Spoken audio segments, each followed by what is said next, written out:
Una vez más, pues agradecemos la misericordia y a la bondad de Dios en estar aquí para alabarle y para aprender de estas clases.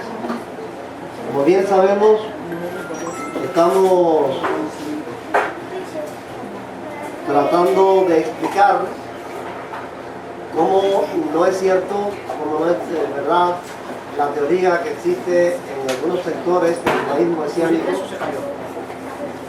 sobre que el Nuevo Testamento griego, o sea, los textos griegos del Nuevo Testamento son textos corruptos, adulterados por la Iglesia imperial en los primeros siglos del cristianismo y la Iglesia católica después. Dijimos que íbamos a mostrar 5 evidencias de que esto no es cierto. La primera ya la vimos, que fue la evidencia lógica. La segunda, la evidencia documental. La tercera, la evidencia histórica. Y ahora vamos a ver la evidencia arqueológica. ¿Qué es la arqueología? Los descubrimientos, van desenterrando y son los que van. ¿Ok? ¿Está bien? Esa ciencia que estudia precisamente, ya dijeron, los monumentos antiguos, ciudades enterradas, manuscritos, piedras, todo lo que puede encontrarse de siglos, de milenios pasados, pues investigarlo, de qué años son, qué dicen, a quién perteneció, qué gobierno había. O sea, toda esta ciencia tremenda le dan el nombre de arqueología, de investigación de los monumentos antiguos. Pues bien, la arqueología tiene que decirnos algo también sobre esto de los manuscritos o los textos griegos. ¿A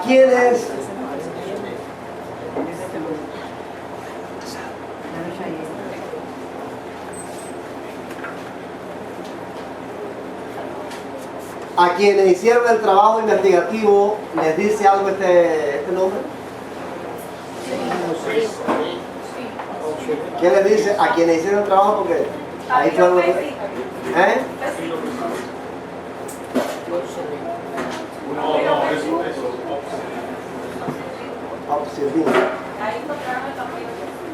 Ajá. Esta foto que aparece aquí es de Oxirrinco, precisamente en una ciudad egipcia que estaba enterrada en las arenas y ha ido desenterrando y haciendo descubrimientos arqueológicos en esta ciudad. Bien, yo quería ponerles un breve video de la persona que en estos tiempos es el director, el arqueólogo, director de las investigaciones de Oxirrinco, porque aunque esta ciudad egipcia comenzó a ser investigada a fines del siglo XIX, todavía hoy se están desenterrando monumentos ahí haciendo investigaciones. Escuchen este breve video.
Oxirrinco es una antigua ciudad egipcia que se encuentra a 200 kilómetros al sur del Cairo, en Egipto Medio, y está en la orilla izquierda del mar Yusef. que es un brazo del Nilo que riega el oasis del Fayum, y es una ciudad que fue importante en época faraónica. También fue muy importante en época grecorromana y actualmente es un campo de ruinas.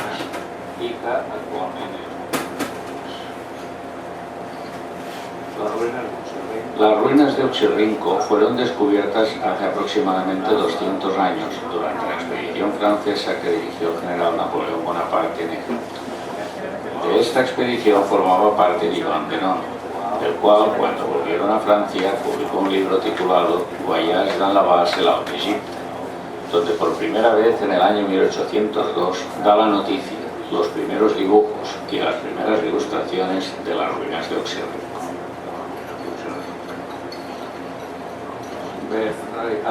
En realidad, las excavaciones recientes de Oxirrinco empezaron en el año 1982 por obra del Servicio de Antigüedades y fueron dirigidas por el señor Mahmoud Khan.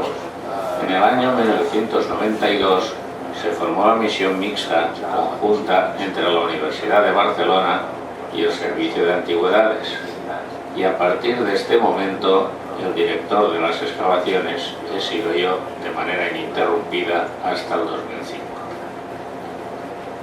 Bueno, en ese breve video es bien largo, pues, quise nada más que poner esa primera parte. Este arqueólogo es el director de las excavaciones en Oxirrinco hasta el año 2005, no sé hasta esta fecha si será siendo él. Nos dice algo muy interesante. Esta ciudad es muy antigua, fue famosa en la época faraónica y después en la época greco-romana. O sea, los descubrimientos arqueológicos que se han hecho allí tienen un altísimo valor documental. Pero él es el arqueólogo de ahora. Los primeros arqueólogos que investigaron ahí a fines del siglo XIX fueron otros, y vamos a ver quiénes fueron. Yo creo que este es un poco más alto, vamos a ver qué nos dice sobre los primeros arqueólogos de Oxirrinco la enciclopedia Wikipedia. Bernard Payne Grenfell fue un científico y egiptólogo inglés, miembro del Queen's College, Oxford. Vivió entre los años 1869 a 1926. Junto a su amigo y colega, Arthur Sorge Hunt, participó en la excavación arqueológica de Oxirrinco y descubrió diversos manuscritos antiguos, conocidos como los papiros de Oxirrinco. Entre ellos se encuentran algunos de los más antiguos ejemplares conocidos del Nuevo Testamento y la Septuaginta. Otros importantes hallazgos incluyen obras desconocidas de conocidos autores clásicos y miles de textos documentales de tipo bíblico. Bueno, ven ahí, en Oxirrinco, nos vamos acercando a nuestro asunto, ¿no? En Oxirrinco se han descubierto, o se descubrieron en esa fecha por estos arqueólogos, miles de papiros.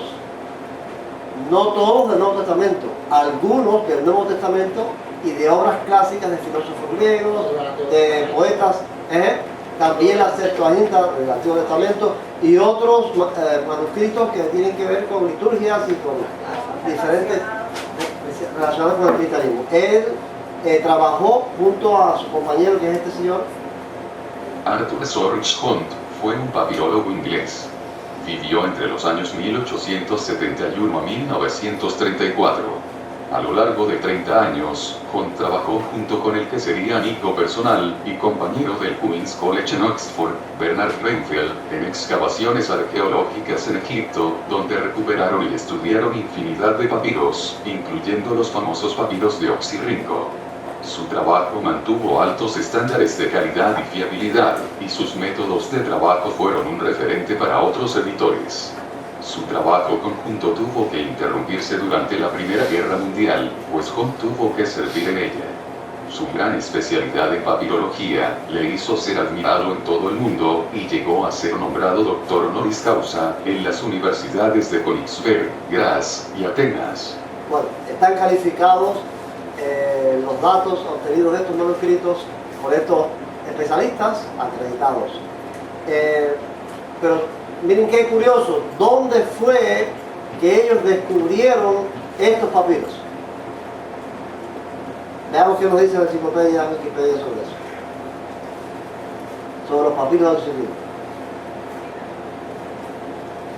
Los llamados papiros de Oxirrinco son un grupo numeroso de manuscritos descubiertos desde 1897 por los arqueólogos Bernard Pane Greenfeld y Arthur Surratt Jehunt en un antiguo vertedero de basuras cerca de Oxirrinco, actual El Bahnasa, en Egipto. Previamente, ya en 1882, arqueólogos británicos comenzaron las excavaciones arqueológicas en la zona de Oxirrinco y descubrieron ese gran vertedero. Los papiros, que datan de los siglos I al VI, incluyen miles de documentos manuscritos en griego, latín y copto, cartas y trabajos literarios. Bueno, pues ahí en Oxirrinco hicieron un basurero de papiros.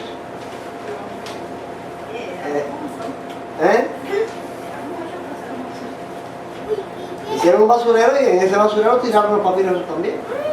Entonces ahora, al cabo de siglos,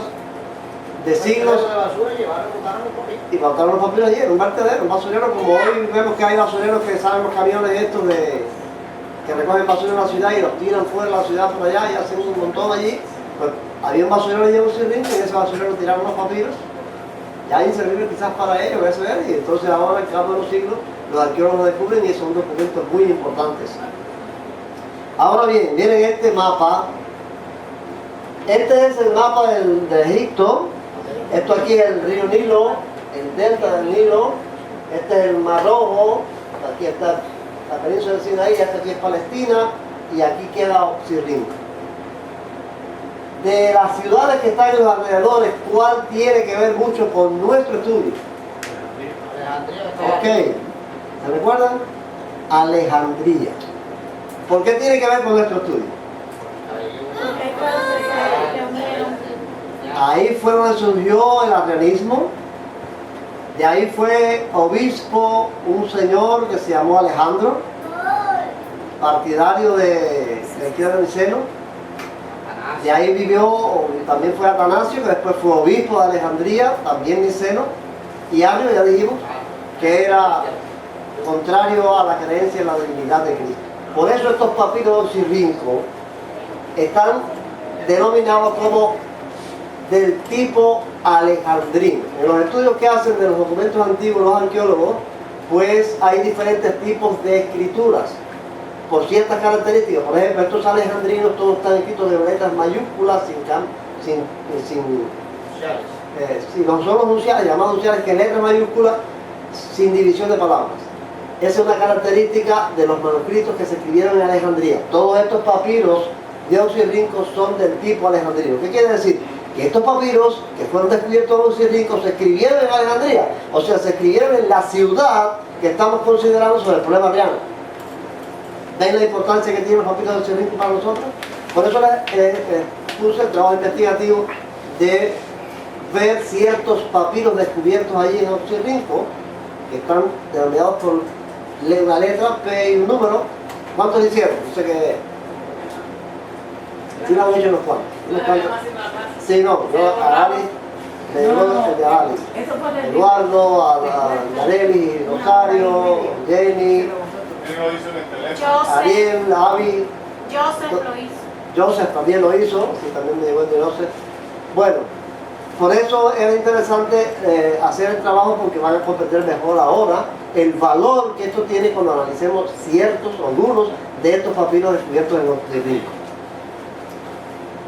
El primero es el papiro P4. Estos son algunos fragmentos que fue encontrado, como ya dijimos, en 1889 en la orilla oriental del río Nilo en Egipto, Oxirrinco. Hoy este papiro está en la Biblioteca Nacional de Francia.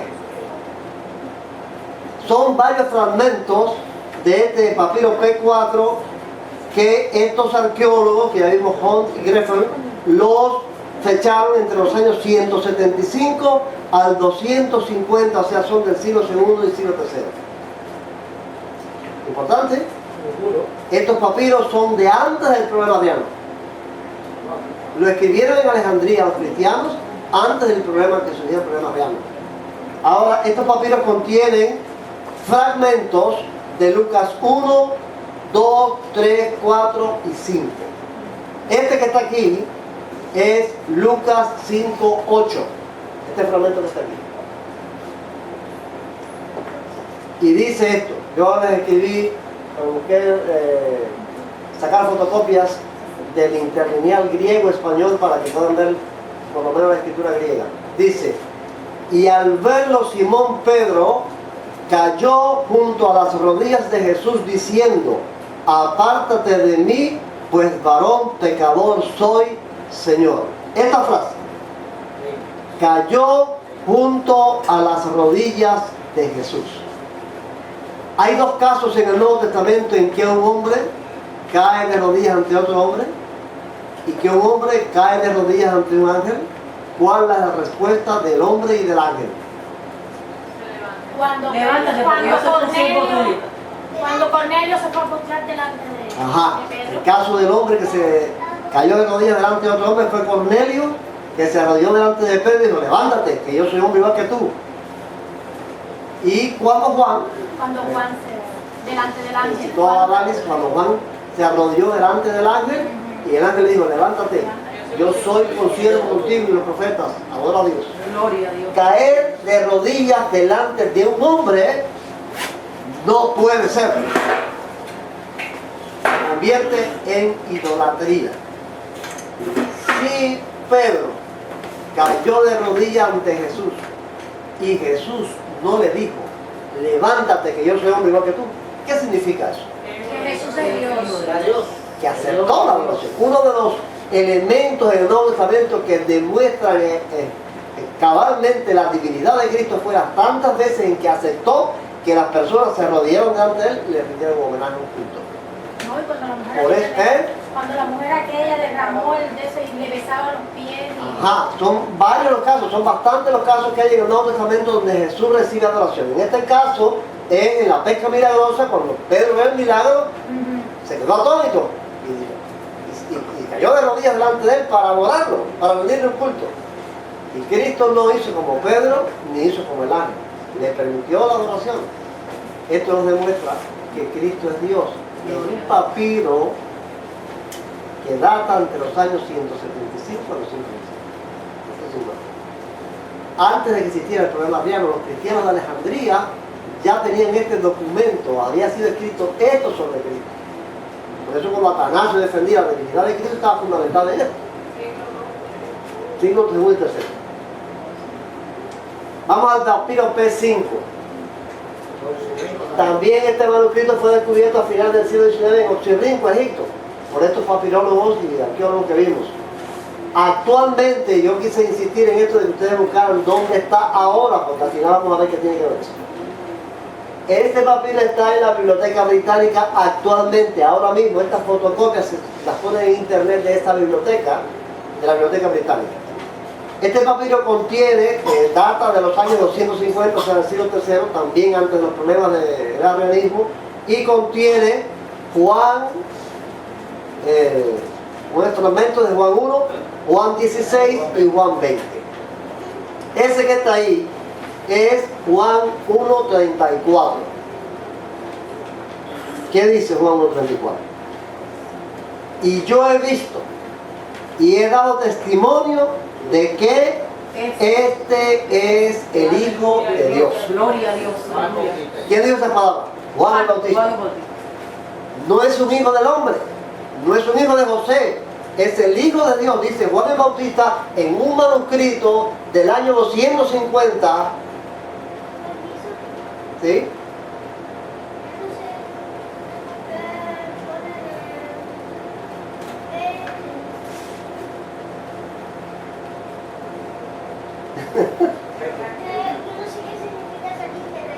¿Esa? Este es el Hijo de Dios. Ah, que esto no tiene traducción. Esto es una traducción que hace el interlineal lo más literalmente posible. Entonces esto aquí no tiene una traducción, sino que digo que es Dios. No tiene una traducción literal. Sí. Tou, es lo mismo, Tou es de Dios. Es de Dios, todo junto. Ahora bien, decíamos que Juan el Bautista da el testimonio, que él lo ha visto y da el testimonio de que este es el Hijo de Dios. No es el Hijo de José, no es el Hijo de un hombre cualquiera, es el Hijo de Dios. Ahora bien, ¿alguien que saque cuenta ahí? La cuenta de cuántos años tiene este manuscrito. Ahora en el 2016. ¿De 250? Al 2016. En 1770 y algo. 1770 y algo. Oye, pero 1766.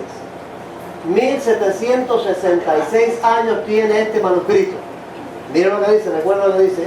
Este es el Hijo de Dios. No, no está bien, está bien, está bastante descuidado. Son Sí. 1766. Ahí Juan 1.34 dice esto que vimos. ¿Se recuerda de este señor? Sí. Sí. Vamos a escuchar otra vez, pongan atención a lo que este señor dice. Yeshua es hombre y solo hombre. Jesús es hombre y Dios. Yeshua nació de hombre y de mujer. Jesús nació de mujer únicamente. Yeshua, no Jesús, es un rabino judío, es un hombre, no Dios. ¿En quién has de creer ahora? ¿En Yeshua, el rabino judío? ¿O en Jesús, el griego inventado por Roma? Ajá, eso es una pequeña parte de lo que vimos en el video cuando vimos esta clase.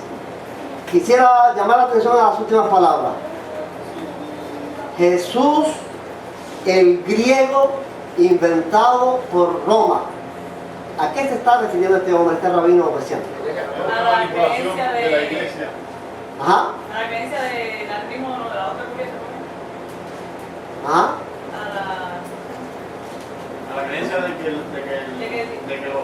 De que Jesús no es Dios, de que Cristo no es Dios, que está corrompido. Que ha sido corrompido. Está haciendo referencia a eso. Es un Jesús griego, un Jesús del texto griego, inventado por Roma. Está haciendo referencia a lo que estamos estudiando, que creen muchos rabinos mesiánicos, de que el texto griego es un texto corrompido, es un texto adulterado por la Iglesia Imperial y por la Iglesia Católica, que nos quieren hacer presentar a Jesús como Dios y que Jesús no es Dios sino es un hombre. ¿Ven? Ahora bien, ahí ya tenemos a los dos. Le pudiéramos responder la pregunta a Heriberto García, que es como se llama este rabino. ¿En quién vas a creer ahora? Nos pregunta a nosotros, ¿a quién vamos a creer? Cualquiera de nosotros le pudiera decir, yo creo más En el al papiro P. 5 de ¿Y a ti? 1766. El papiro P5 tiene 1766 años. Tú eres de ayer, tú llegaste el otro día y me estás diciendo algo que estás inventando, que inventó otro y tú lo estás repitiendo, pero no está tu documento.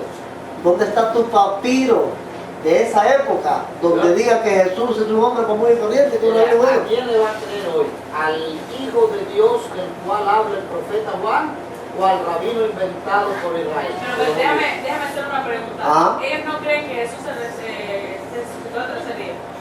Sí, ellos creen eso. Sí, lo Pero creen. ellos no creen es que Cristo es... Miren, Dios. No entiendo. yo insisto en esto porque el próximo tema que vamos a tratar es la divinidad de Cristo, porque la divinidad de Cristo es el centro del Evangelio. Gloria a Dios. Aleluya. Es el centro del Evangelio. Ustedes no han oído la expresión de Pablo, el misterio de Dios y de Cristo, alabando a los creyentes, creo que es de Colosas, donde dice que ellos lograron entender. Él alababa a Dios, que agradecía a Dios, porque ellos habían logrado entender el misterio de Dios y de Cristo. ¿Qué misterio es ese que Dios se hace hombre y es hombre Dios al mismo tiempo? Ese es el alma del Evangelio, ese es el centro de Cristo. Desechar eso es desechar la gran verdad del Evangelio.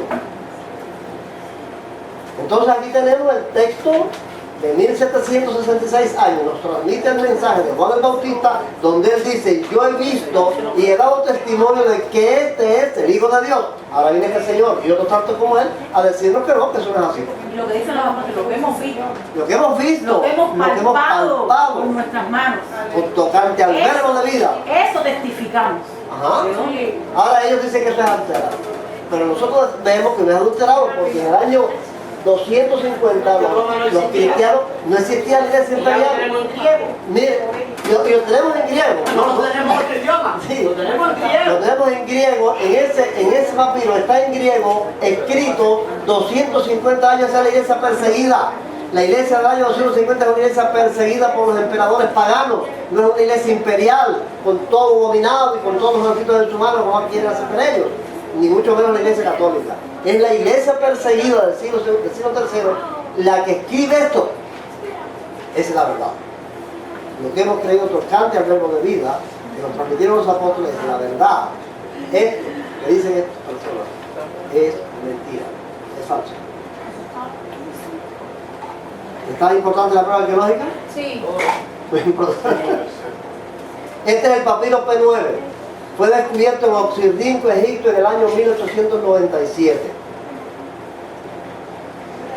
Actualmente, este papiro está en la biblioteca de la Universidad de Harvard, aquí en Estados Unidos. Data también del siglo III. Eso lo tenemos aquí en Estados Unidos. Este está aquí en Estados Unidos. Contiene primera de Juan 4, 11 al 12, 14 al 17. Ese que está ahí es Juan 4, 14 y 15. Primera de Juan 4, 14 y 15. Y dice así: y nosotros hemos observado y testificamos que el Padre ha enviado al Hijo como Salvador del mundo. Todo el que confiese que Jesús es el Hijo de Dios, Dios en él permanece y él en Dios. Importante, ¿eh? El Padre ha enviado al Hijo. Lo mandó de allá, no nació aquí y él lo eligió. Lo envió de allá, envió al Hijo. Y todo el que crea que Jesús o confiese que es el Hijo de Dios, Dios en él permanece y él en Dios. Nosotros confesamos, confesaremos que Jesús es Dios hecho carne. Porque en eso radica nuestra salvación. Siglo III. El siglo III. Casi todos estos manuscritos de los son bien antiguos. Porque parece que tiraron la basura en ese tiempo. Bueno, o sea, ese tiempo. Quizás en la persecución se lo quitaron a la gente de Alejandría y vinieron y lo botaron acá para Quizás quemarlo. podría haber sido eso, sí. Quizás O sea, con esa persecución no solo pide, sino toda copia que había con lo que ellos hicieron. Ellos los quemaban. también la escritura. ¿Cómo Dios su escritura? Porque no permitió que se Dios cuidó su Podrían haber escritura. quemado. Bueno, el último tema que vamos a estudiar va a ser ese. La evidencia que tiene que ver con Dios. Que tiene que ver con Dios. El papiro P22, también de Oxirrinco, descubierto en el 97 y publicado en 1914.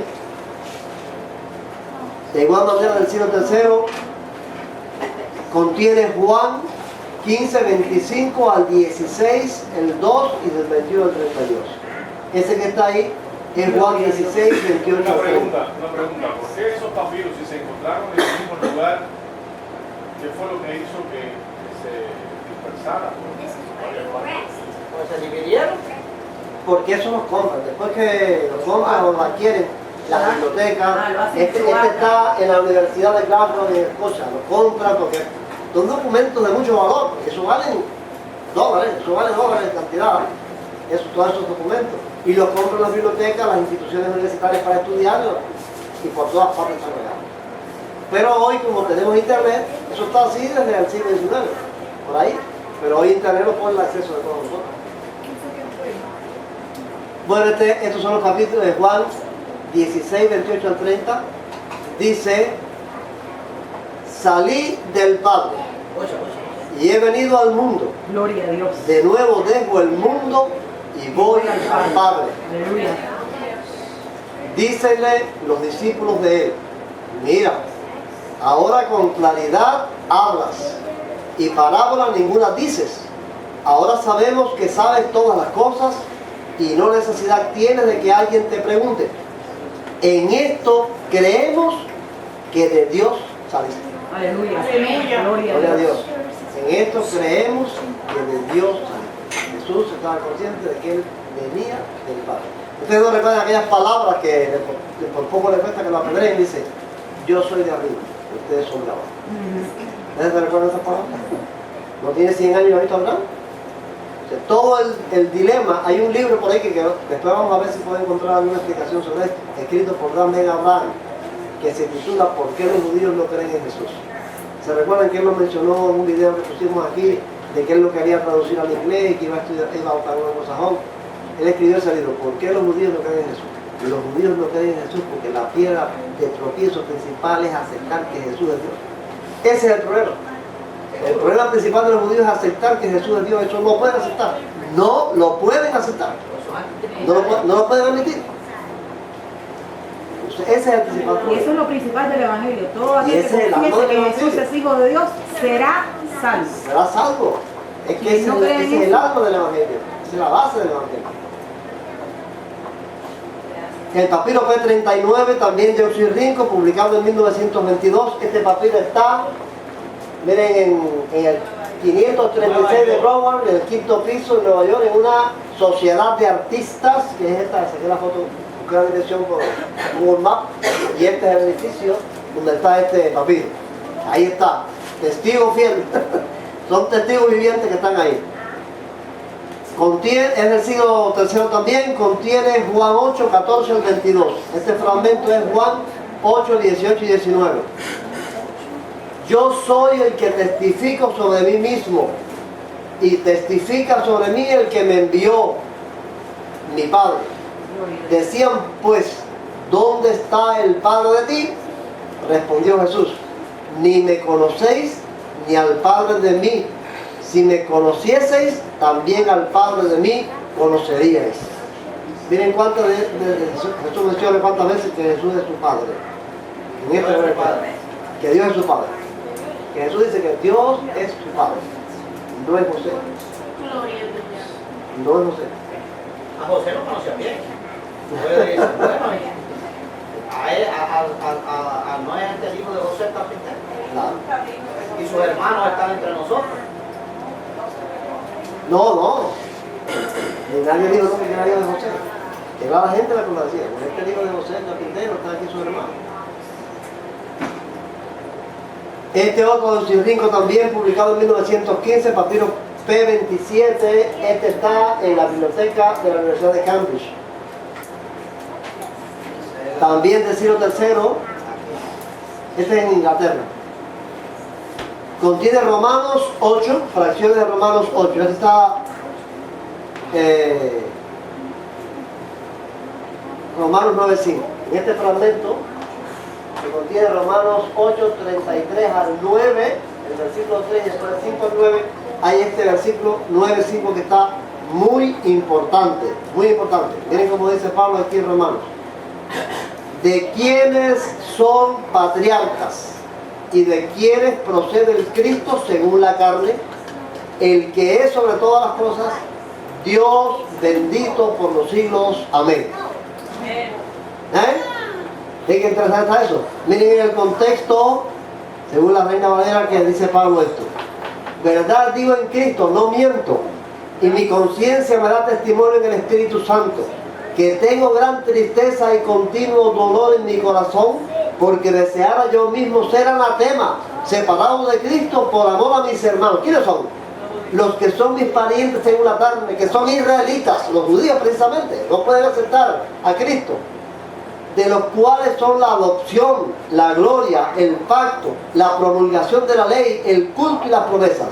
A ellos también pertenecen los patriarcas, de los cuales, según la carne, vino Cristo, el cual es Dios sobre todas las cosas, bendito por los siglos. Amén. El orden de Pablo era ese, que ellos no podían aceptar eso. Él tampoco lo creía. Él tampoco lo aceptaba. Perseguía a los cristianos. Pero esa es la canción de yo soy Jesús el que tú persigues. Gloria a Dios. Yo soy Jesús el que tú persigues. Yo estoy aquí a la diestra del Padre. Yo estoy ahí en el cielo. Yo soy Jesús. No soy uno que murió y se me sepultado y se desapareció.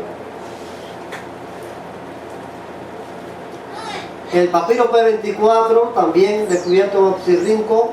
Este está aquí en Massachusetts, en la Escuela Teológica de Andover, Newton. Y desde el siglo IV, este es el año 350. Contiene Apocalipsis 5, 8 al 5 y 6, 5, 5, 5 al 8 y 6, 5 al 8. Este fragmentos de Apocalipsis 5:8. Y cuando tomó el rollo, los 4 seres vivientes y los 24 ancianos cayeron delante del Cordero en la adoración celestial, en una adoración en el cielo, no sea hombre aquí en la tierra, en una adoración celestial. Estos seres vivientes y estos ancianos caen postrados delante del Cordero que fue inmolado. Bueno, ahí terminamos con los papiros de Oxirrinco. Vamos a ver otros papiros también importantes de lo que ustedes hicieron en el trabajo investigativo. Este es el papiro P8. Está en los museos estatales de Berlín. Este es interesante, pertenece al siglo IV. Ya este siglo es el siglo del problema arriano, recuerden eso. Contiene Hechos 4, 5, fracciones de Hechos 4, 5 y 6. Fue publicado en 1927. Este es Hechos 5, 3 y 4. Miren qué importante está este papiro. ¿Qué dice? Pedro dijo, Pedro, Ananías, ¿por qué llenó Satanás el corazón de ti para mentir tú al Espíritu Santo? Este es uno de los textos claves para demostrar la divinidad y la personalidad, o sea, primero la personalidad y la divinidad del Espíritu Santo, no solamente de Cristo. Para los rabinos mesiánicos, así como para los testigos de Jehová y todas estas otras creencias que son llamadas unitarias, que no creen en la divinidad de Cristo, pues el Espíritu Santo no es una persona. El Espíritu Santo es una fuerza, una energía, es un poder de Dios, pero no es una persona. Bueno, ¿qué hace? Es decir, los mesiánicos dicen que son corruptos, que son cosas introducidas ahí. Los testigos de Jehová hicieron una Biblia que se llama la versión del Nuevo Mundo para poder otras cosas diferentes. ¿Por qué esta expresión? Para mentir al Espíritu Santo nos demuestra que el Espíritu Santo no es una fuerza, no es una energía, no es un poder. ¿Por qué? A ver. Yo no le puedo mentir a una fuerza. Oh, claro, ahí se... Yo no le puedo mentir a la fuerza de la verdad, por ejemplo. Claro, ni puede mentir al viento, ni puede mentirle a la electricidad. Ajá. Ay, mira lo que dice aquí. No, vamos, sí, vamos a hacer un texto. Vamos a hacer, el primero es demostrar. Lo primero que nos demuestra este texto es que el Espíritu Santo es una persona, porque no, como dice Arlene, no se le puede mentir a la electricidad, ni al viento, ni a la fuerza de gravedad, ni a ninguna energía. No se le puede mentir. Se le miente a una persona. Tampoco se le puede mentir a una vaca, ni se le puede mentir a un perro. No se le puede mentir a nadie que sea irracional o simplemente una fuerza. Se le miente a una persona racional, una persona que entiende a la que se le dice mentira. Si Pedro le está diciendo aquí a Ananías que le ha dicho una mentira al Espíritu Santo, quiere decir que está mintiendo a una persona. Ahora miren lo que Pedro dice en la segunda frase. No mentiste a hombre, sino a Dios. ¿Quién es el Espíritu Santo? Es Dios. Por eso los trinitarios defendían el concepto, Atanás y los demás, de que el Espíritu Santo y Cristo son Dios. ¿Cómo es? Misterio. No son tres dioses. Es un Dios en tres personas. Pero eso es básico en las Escrituras. No tiene explicación. Tratar de explicar eso racionalmente a la mente del hombre no se puede. Pero es lo que dice el texto bíblico. Y aquí tenemos un manuscrito del año 350 que dice esto. Papiro P46, y este papiro es muy importante. Yo no sé si ustedes se darían cuenta de la importancia de este papiro. ¿No se dieron cuenta? Del P46. Este está en dos partes, en la ciudad de Dublín, la capital de Irlanda, y en la Universidad de Michigan, aquí en Estados Unidos. Pero ¿por qué es importante este papiro?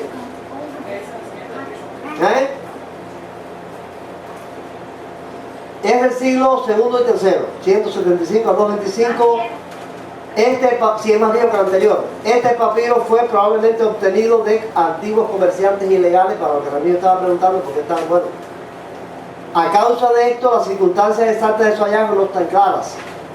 Una teoría establece que los manuscritos estaban en vasos cerca de las ruinas de la ciudad antigua de Astin, en Egipto. Otra teoría afirma que la colección fue encontrada cerca de Fayum, otra ciudad egipcia, ahí cerca de Oxirrinco. El papiro P46 consiste de 86 hojas. Esta es una de las importancias de este papiro. Son 86 hojas. Los otros son pequeños fragmentos de unos cuantos versículos. Este tiene 86 hojas que contienen las epístolas de Pablo. Se cree que originalmente tenía 104 hojas. Sí, está dañado por la... No, ese está más entero, por eso Sí, dice levemente dañado. Bueno, como está dañado nosotros, esto es más. Ahora miren, contiene los últimos 8 capítulos de Romanos. Todas las epístolas a los hebreos. Oh, pero ahí Prácticamente. le tira duro. ¿Eh? Ahí en hebreo, si contiene todo el hebreo, le va a tirar duro, porque hebreo dice, Sí, vamos allá. empezando, Sí. Prácticamente toda primera y segunda de Corintios, toda la epístola a los Efesios, a los Gálatas, a los Filipenses, a los Colosenses y 2 capítulos de primera Tesalonicenses.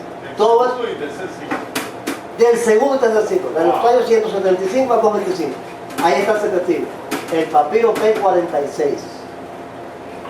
De la época de la iglesia perseguida, no de la iglesia imperial ni católica. tomando la última fecha, le faltaban todavía 100 años a Constantino para venir. Ajá, tomando una fecha. Tomando la última fecha, porque sea en el 225, todavía le faltan 100. En el 325 fue que se dio el concilio de Nicea. 100 años después, un siglo antes, tomando la última fecha como dice Dios. Se cumplió la lección que Jesús hizo de Pablo. Sí, dice así, Hebreos 1, 2 y 3. Al final de los días, estos, hablónos por el Hijo, al que puso como heredero de todo, Gloria a Dios. por medio del cual también hizo los siglos, el cual, siendo el destello de la gloria y la impronta de la realidad sustancial de Él, y que sustenta las cosas todas con la palabra del poder de Él. Vamos a ver algunas frases aquí. Siendo la impronta de la realidad sustancial de Él. Vamos allá. ¿Qué nos dice en la traducción de la palabra impronta? ¿Qué nos dice la Real Academia Española? Reproducción de imágenes en hueco o de relieve en cualquier materia blanda o dúctil, como papel humedecido, cera, lacre, escayola, etc. ¿Qué es una impronta? Bueno, vamos a imaginar que Edward tiene un pedazo de plastilina, toma una moneda de 25 centavos y la aplasta, después la saca y queda el huequito en la plastilina. ¿Qué tiene? La figura exacta de la moneda. La plastilina es la impronta. Cristo es la figura exacta de Dios. Ah, exactamente. La plastilina es la impronta, pero esa es la traducción. Esa es la traducción que hacen en el interlineal de esta palabra. Vamos a ver, voy a probar a mis griegos. Los que estudian un poquitico de griego allá los viernes en la noche, ¿cómo se pronuncia esa palabra? A ver. ¿Esta está arriba? Tú también, Ariel, porque tú estudiaste griego también. Es como No, aquella es una J que se pronuncia como una K. Miren qué interesante, esa es la palabra griega la palabra griega de donde se traduce impronta, ahí en el interlineal. Carácter.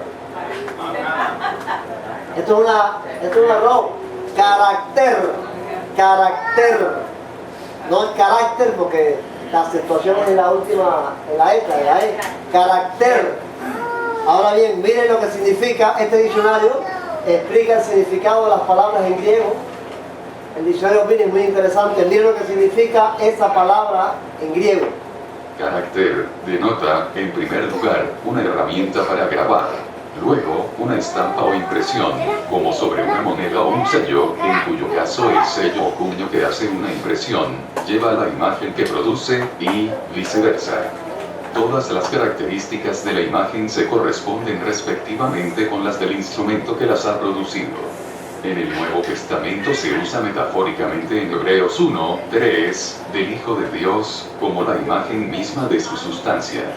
Esta frase expresa el hecho de que el Hijo es a la vez personalmente distinto de, y con todo literalmente igual a aquel, de cuya esencia Él es la impronta adecuada. ¿Ven qué interesante está eso? Esa palabra dice que Cristo es distinto, porque es igual la plastilina que la moneda. ¿Eh? No, no es lo mismo. No es lo mismo, pero es igual. Es distinto, pues de ahí nace el concepto trinitario de que es tres personas distintas, pero el mismo Dios. Carácter. Bueno, pues este texto de este manuscrito antiguo data de qué año? 2 y 3. Sí, Segundo, Lo más tarde, 2:25. lo más tarde el 2:25. Estaba ya escrito ahí en Hebreos que Cristo es la imagen misma de la sustancia de Dios, ¿no? Como dicen en la Reina Valera. La imagen misma de su sustancia, lo que Dios es en esencia. Vamos a ver Hebreos 1:6. Recuerden que estamos viendo el papiro P46 de estos años, Tiene todo eso. que tiene todo eso. Y cuando otra vez introduce al primogénito en la tierra habitada, dice, y adórenle todos los ángeles de Dios. ¿Qué ustedes creen de eso? Adórenle, no es ya que lo adora Pedro en la barca, que lo adoran los sabios del oriente, los magos, sino Dios manda a los ángeles rendirle culto de adoración a Cristo, cuando lo introduce en el mundo, cuando viene como hombre. Como hombre aquí tienen que adorarlo todos los ángeles de Dios. Eso lo contiene el papiro.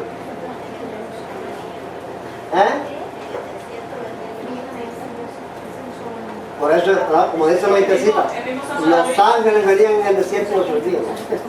¿Cómo es? Esa madre que dice, le hiciste poco menos que los ángeles y lo cortaste de gloria. Ahí se está refiriendo a Jesús. Miren lo que dice Colosenses 2:8 y 9, que está en este papiro P46. Mirad, y nos está diciendo, este mensaje, como dice Adali, Dios usó a Pablo, Dios escondió estos papiros allí en Oxirrinco y en estos otros lugares para que surgieran ahora todos estos papiros y nos dijeran la verdad.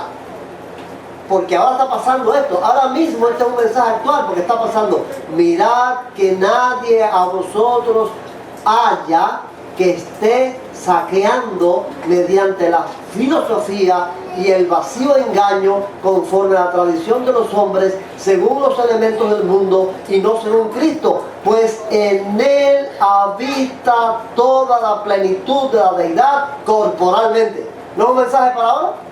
Mirad que nadie nos engañe con filosofías y huecas sutilezas conforme a los rudimentos del mundo. No, que nadie les diga que Él es un hombre, nacido de hombre y de mujer. Que nadie nos engañe con esto. Porque en Él habita corporalmente toda la plenitud de la deidad. En el cuerpo de Él habita toda la plenitud. Él es la impronta.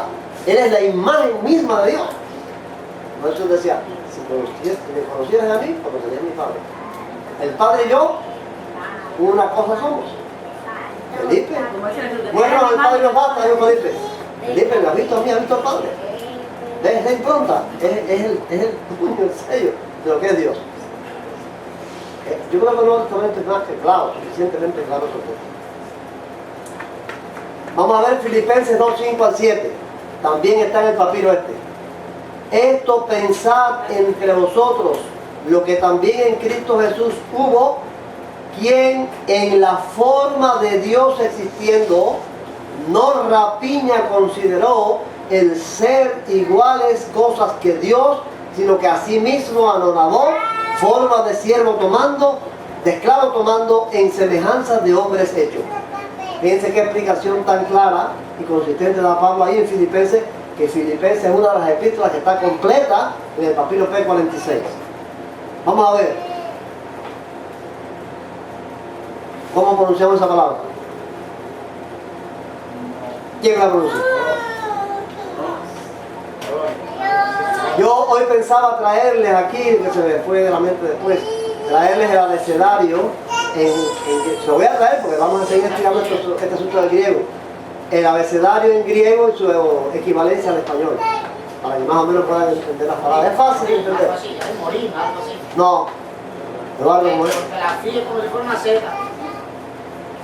morfé. Morfé, algo así. La palabra es morfé. Forma, teniendo forma, morfé de Dios. Miren lo que significa según el diccionario expositivo. Morfé denota la forma o rasgo distintivo especial o característico de una persona o cosa. Se usa con un significado particular en el Nuevo Testamento, solo de Cristo, en Filipenses 2, 6 y 7, en las frases, siendo en forma de Dios y tomando forma de siervo. Morfé es así propiamente la naturaleza o esencia, no en abstracto, sino tal como subsiste realmente en el individuo y retenida en tanto que el individuo mismo existe. Así, en el pasaje ante nosotros, Morfesio la forma de Dios, es la naturaleza divina real e inseparablemente subsistente en la persona de Cristo. El verdadero significado de Morfé en la expresión, la forma de Dios, queda confirmada por su repetición en la frase correspondiente, la forma de siervo. Se admite universalmente que las dos frases son directamente contrarias, y que por ello, forma, tiene que tener el mismo sentido en ambas. ¿Se entienden esa idea? Está tremenda esa idea. Morfe lo que significa es la forma, el rasgo distintivo, especial o característico de una persona o cosa. Forma de Dios quiere decir que Él tiene el distintivo esencial de Dios. Ahora, forma de siervo es contrario. Porque entonces es la forma de un hombre. Entonces por eso es que se admite universalmente que estas dos frases son directamente contrarias y que por eso forma tiene que tener el mismo sentido. Si es hombre y es Dios. Es ese gran misterio. Que tiene forma de siervo, tiene forma de hombre, tiene la esencia del hombre, es un hombre, pero al mismo tiempo es Dios, tiene la forma de Dios. Estos eran los temas de discusión en el concilio de Nicea y entre los arrianos y los trinitarios. ¿Por qué? O los que creían en la divinidad de Cristo. Porque unos decían, es Dios nada más. Esa conjugación de las dos cosas no, es un misterio que no aceptaban. Hubo quienes dijeron, es Dios nada más, los gnósticos. Nada más que Dios, la apariencia, lo de hombre es apariencia. ¿Y qué fue lo que dijo Juan respecto a eso? Que fue, el gnosticismo fue una corriente antes que el arrianismo. ¿Qué dijo Juan? Todo el que niega que Jesucristo Ha venido en carne, ese es el anticristo. Todo el que niega que Jesucristo no es hombre, ese es el anticristo. Atacando a los gnósticos. Ahora, los arrianos dicen, no es Dios, es nada más que hombre. Lo de Dios es una apariencia. Pues entonces, la palabra dice que es las dos cosas. Aquí, este texto nos dice que es forma de Dios y forma de hombre. ¿Están cansados ya? Aquí dice esta otra frase, no tuvo como rapiña, o sea, no tuvo... ser igual a Dios. El ser igual que Dios, el ser igual a cosas que Dios.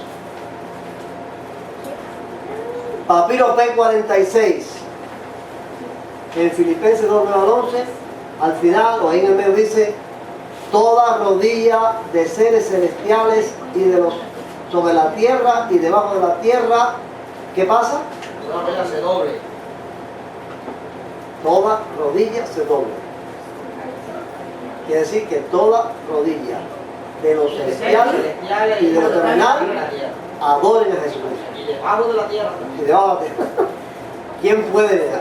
Miren, uno de los problemas serios, serios que tienen las personas que aceptan la doctrina del judaísmo mesiánico es que no pueden adorar a Cristo. Es uno de los problemas serios, ya en la práctica. Quien acepte que Cristo no es Dios, no lo puede adorar. En sus cultos no puede adorarlo porque es un pecado adorar a un hombre. Entonces, cuando un judío mesiánico acepta que Jesús no es Dios, como este señor que vemos aquí, le niega la adoración. Cuando el Padre manda hasta que los ángeles, mira como dice aquí, los que están en los cielos, los que están en la tierra, los que están debajo de la tierra, que todos doblen sus rodillas ante el Señor, para la gloria de Dios Padre.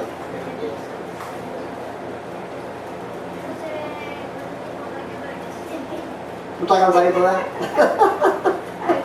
Bueno, ya vamos a ver los últimos manuscritos. También en el trabajo investigativo, ustedes vieron dos manuscritos grandes, o sea, dos códices, ¿no? El Sinaítico y el Vaticano. Bueno, ¿qué es un códice? Bueno, un códice, en estas dos imágenes podríamos hacer la diferencia. Los códices y los rollos están hechos del mismo material, pero estos son rollos y estos están hechos en forma de libros. Se le da nombre de códices a los que tienen forma de libros. A estos se les llama rollos, aunque pueden ser del mismo material, el pergamino. Bueno, vimos el códice sinaítico, escrito entre el 330 y el 350, pleno apogeo del conflicto arriano. Se copió cuando este conflicto estaba en desarrollo completo. Gobernaron la iglesia en este periodo de tiempo Constantino y Constancio II. Vemos en la historia que era arriano. Contiene casi todo el Nuevo Testamento. Consiste en un total de 346 hojas y media, escritas en 4 columnas. De estas 199 corresponden al Antiguo Testamento y 147 y media al Nuevo Testamento. Poco se sabe de su historia previa. Se especula que pudo haber sido escrito en Egipto y a veces se lo asocia con las 50 copias de las Escrituras que fueron encargadas a Eusebio de Cesarea por el emperador romano Constantino luego de su conversión al cristianismo. Este es un dato interesante, pongan atención a eso. Algunos creen que este manuscrito fue copiado ¿por quién? Por Eusebio de Cesarea. Eusebio de Cesarea lo copió por orden de Constantino, por petición de Constantino el Grande. Tengan en cuenta eso. Y el Códice Vaticano, que ligeramente anterior al Códice Sinaítico, o sea, un poco antes que estos años, 330, 350, está escrito en griego, en pergamino, con letras unciales, mayúsculas, por eso tiene el tipo alejandrino. Consta de 759 hojas. El estilo de la escritura es sencillo y elegante. El pergamino es muy fino y delgado, posiblemente se realizó en piel de antílope. Contenía originalmente una copia completa de la Biblia de los 70, la Septuaginta y las páginas, y el Nuevo Testamento, pero las páginas 1519 a 1536, desde Hebreos 9:14 hasta el Apocalipsis, se perdieron y fueron reemplazadas por un minúsculo suplemento del siglo XV. El paleógrafo del Museo Británico, T.C. Skate, ha afirmado que el Códice Vaticano fue una de las 50 copias de las Escrituras que el emperador Constantino le encargó a escribir a Eusebio de Cesarea. Bueno, tenemos a Eusebio de Cesarea, probable escritor o copista del Códice Sinaítico y el Códice Vaticano. ¿Quién fue Eusebio de Cesarea? Eusebio de Cesarea vivió entre los años 263 al 339 en Palestina. Fue obispo de Cesarea y se le conoce como el padre de la historia de la Iglesia porque sus escritos están entre los primeros relatos de la historia del cristianismo primitivo. Se sabe poco de los primeros tiempos de su obispado. No obstante, con el inicio de la controversia arriana, toma súbitamente un lugar destacado. Arrio le pidió protección. Según una carta que Eusebio escribió al obispo Alejandro de Alejandría, es evidente que no negó refugio al presbítero exiliado. Cuando Arrio huyó a Palestina, su lugar de refugio fue Cesarea. Eusebio participó en el concilio de Nicea y estuvo entre los obispos que aceptaron el credo niceno. Pero después del concilio la controversia arriana continuó y Eusebio de Cesarea tuvo un papel protagónico. Bien, vamos a ver unos datitos allí. Arrio le pidió protección. Ustedes saben que a Arrio lo condenaron en el concilio que convocó el obispo, de ahí de Alejandría, lo condenaron y él tuvo que huir, lo convulgaron. Y le pide protección a Eusebio. Eusebio le da la protección, no se negó a proteger al exiliado, pero después acepta el credo niceno. ¿Ustedes se recuerdan de esa parte de la historia que estudiamos? Que debido a ese conflicto arriano, Constantino convoca al concilio, se reúne el concilio El y primer concilio es Niceno. el Niceno, en el 325, Y detienen a y ahí destierran a Arrio y todas estas cosas, y entonces los obispos, entre ellos Eusebio, aceptaron el credo niceno contra Arrio. Pero eso no se quedó ahí. Se recuerda que después Constantino fue bautizado como arriano, restituyó. todos los demás concilios fueron arrianos hasta el último que ¿Eh? de todos los demás concilios fueron arrianos. Todo, porque el arrianismo cobró fuerza otra vez. Ahora, ¿qué hizo Eusebio cuando el arrianismo cobró fuerza? Eustaquio, obispo de Antioquía, reprendió a Eusebio de Cesarea y le acusó de alejarse de la fe de Nicea para seguir el arrianismo. Eusebio respondió acusando a Eustaquio. Eustaquio fue condenado y depuesto en un concilio celebrado en Antioquía. Gran parte del pueblo de Antioquía se rebeló en contra de esta decisión eclesiástica, mientras que los que estaban en contra de Eustaquio proponían que se nombrase a Eusebio como nuevo obispo. Este, por su parte, rechazó la oferta. Después que Eustaquio fue depuesto, los seguidores de Eusebio se volvieron contra el obispo Atanasio de Alejandría, un oponente mucho más peligroso. En el año 334, Atanasio fue conminado a comparecer frente a un concilio en Cesarea, aunque no compareció. Al año siguiente, se convocó otro concilio en Tiro, presidido por Eusebio. Atanasio, previendo el resultado, se dirigió a Constantinopla, donde presentó su causa al emperador. Constantino convocó a los obispos para su corte, entre los cuales estuvo Eusebio. Atanasio fue condenado al exilio a finales del año 335. Bueno, ven Eusebio en acción contra Atanasio. Ustedes recuerden cuando estudiamos aquí que Atanasio fue acusado en el concilio de Tiro, que lo acusaron de haber manejado mal ciertos embarques de trigo para Constantinopla y que él tuvo que huir. Bueno, él huyó hacia allá a pedir protección al emperador, pero al fin lo condenaron al exilio. Ese concilio de Tiro, ¿con quién estuvo presidido? Por Eusebio. Primero quisieron hacerle una acusación en un concilio en Cesarea, en la ciudad donde Eusebio era obispo. Y después en Tiro, Eusebio, presidiendo el concilio, lo acusan a él. Y él tiene que huir. Cuando huye hacia donde está Constantino, al fin lo exilia. No, Atanasio. ¿Eh? Atanasio. Eusebio estaba en boga en ese tiempo. Ajá. No era nada más. En ese mismo concilio otro oponente fue atacado con éxito, Marcelo de Ancira. Este fue uno de los obispos presentes en el concilio de Nicea y un fuerte opositor del arrianismo. Marcelo de Ancira hacía mucho que luchaba contra los eusebianos, protestando contra la rehabilitación de Arrio. Acusado por Eusebio, fue depuesto en el año 336. Bueno, ¿qué nos dan estos datos históricos? Que Eusebio de Cesarea era defensor del arrianismo. Eusebio de Cesarea era defensor de la idea de que Cristo no es Dios. Ahora, a este hombre, según estos arqueólogos e historiadores, le encarga a Constantino la copia de 50 manuscritos. Padre de la historia del cristianismo. Y se supone que el Códice Sinaítico del Vaticano fueron de las copias que hizo Eusebio. Si lo que dicen los judíos mesiánicos fuera cierto. Eusebio lo hubiese cambiado. ¿Para qué lo hubiera cambiado? No, Cristo era hombre. Ajá, todo lo contrario a lo que dicen los judíos mesiánicos. Los judíos mesiánicos dicen que la Iglesia Imperial y la Iglesia Católica cambiaron, corrompieron los manuscritos para hacer ver que Cristo es Dios. Pero si el que copia de Eusebio, y Eusebio no cree que Cristo es Dios, pues lo hubiera cambiado, pero quitándole los textos de que Cristo es Dios. Sin embargo, en el Códice Sinaítico y el Códice Vaticano aparecen los textos estos sobre la divinidad de Cristo iguales que aparecen en los manuscritos más antiguos del siglo II. ¿Qué quiere decir? Que esto es mentira. Ni los arrianos, ni los nicenos, ni la Iglesia Imperial, ni la Iglesia Católica se dedicaron a cambiar manuscritos. Esos manuscritos se escribían tales y cuales estaban. Todo eso es un cuento que lo desmiente la historia, lo desmiente la arqueología. No fue cierto. En estos textos, si está muy cansado, lo dejamos aquí. Pero en estos manuscritos de los códices hay dos textos muy importantes que Eusebio no cambió. Mateo 1, 18 al 23.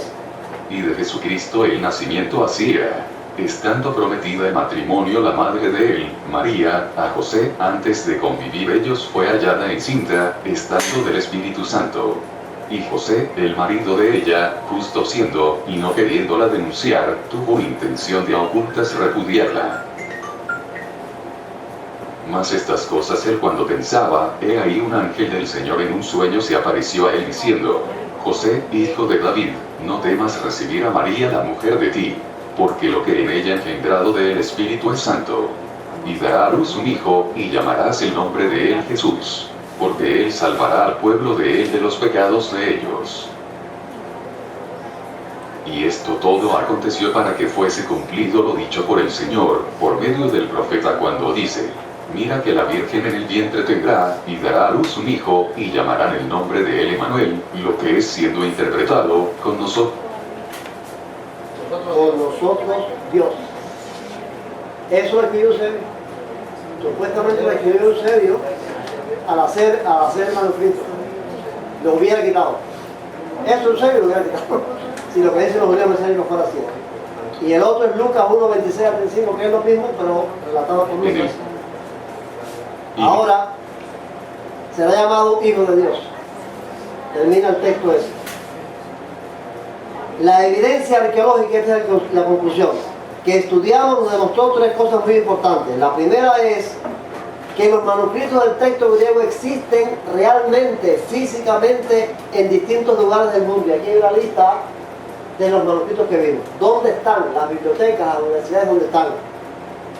Lo segundo que vimos es que estos manuscritos son muy antiguos, desde el siglo II hasta el siglo IV. Y lo tercero es que todos estos manuscritos contienen claras referencias a la divinidad de Cristo. O sea que Jesús es un hombre Dios, lo que prueba que tal cosa se creía entre los cristianos mucho antes de que existiera la Iglesia Imperial o la Iglesia Católica. La pregunta que se impone es, ¿dónde están? ¿De qué siglo son? ¿Y qué dicen los supuestos manuscritos hebreos del Nuevo Testamento de los cuales hablan los rabinos del judaísmo mesiánico? ¿Dónde están esos manuscritos hebreos que dicen que Jesús es un hombre? ¿De qué siglo son? ¿Qué dicen? ¿En qué universidad están? No existe. Hay multitud de testigos en universidades de manuscritos de los siglos muy antiguos que dicen que Jesús es Dios. Repetidamente lo dicen. ¿Dónde están los de ellos? Es una farsa, es una mentira. No están diciendo la verdad, están engañando a la gente. Que el Señor nos ayude seriamente, porque repito, negar la divinidad de Cristo implica un terrible pecado. Negar la divinidad de Cristo implica un terrible pecado, porque ese es el alma del Evangelio. El alma del Evangelio es que Dios se hizo carne y habitó entre nosotros. Y vimos su gloria, gloria del unigénito del Padre, lleno de gracia y de verdad. Déjame saludar un beso. Amén. Gloria a Dios. Dame un coro. A los hijos del Señor pertenece el cantar, pues vendrá el Salvador y nos arrebatará del palacio celestial, gozaremos más allá. Glorias a Dios, aleluya. Gloria a Dios. Amén, gloria a Dios. Hemos despedido. Va a despedir Jenny. Gracias.